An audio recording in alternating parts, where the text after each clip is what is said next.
પણ હવે કાયદાના પરિપ્રેક્ષમાં વાત કરીએ.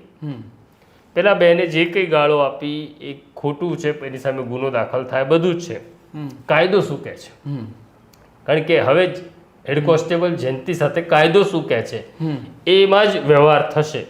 તો કાયદો તો તમને એવું કહેતો નથી કે તમે પોલીસને કોઈ ગાળ આપે તો પોલીસ એને મારવો જોઈએ. તો એ પરિપ્રેક્ષમાં હવે કાયદા પ્રમાણે જે કંઈ નાની મોટી સજા થાય, હું તો એવું કહું છું કે જે ખાતાકીય તપાસ છે એક પ્રોવિઝન એવું પણ છે કે ઠપકો આપીને જવા દેવો.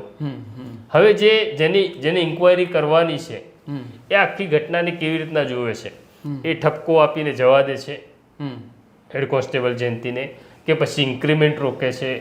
આવા અનેક સજાના પ્રોવિઝનો જે છે, તો કઈ સજાનો અમલ થાય છે.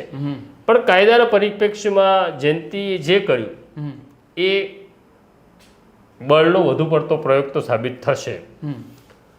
છતાં મેં ઘણા બધા ટ્રાફિક પોલીસ કર્મચારીઓ સાથે પણ વાત કરી કે તમે આ જગ્યાએ હોત તો શું થાત અથવા શું કરત.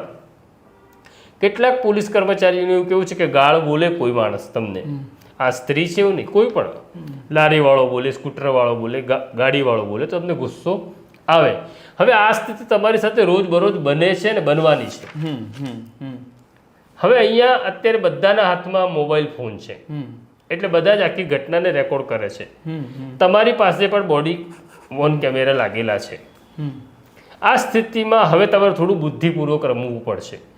હવે આ જ બેનને જો આરટીઓનો મેમો આપી દીધો હોત જેમાં મોટા દંડની જોગવાઈ છે, એટલે બેનની જે કંઈ ભૂલો એક સાથે બધી બતાડી દીધી હોત, તો પછી મને એવું લાગે છે કે 10-15 હજાર રૂપિયાનો મેમો આરટીઓનો થઈ ગયો હોત, એવું બીજા સાથી પોલીસ કર્મચારીઓનું કહે છે.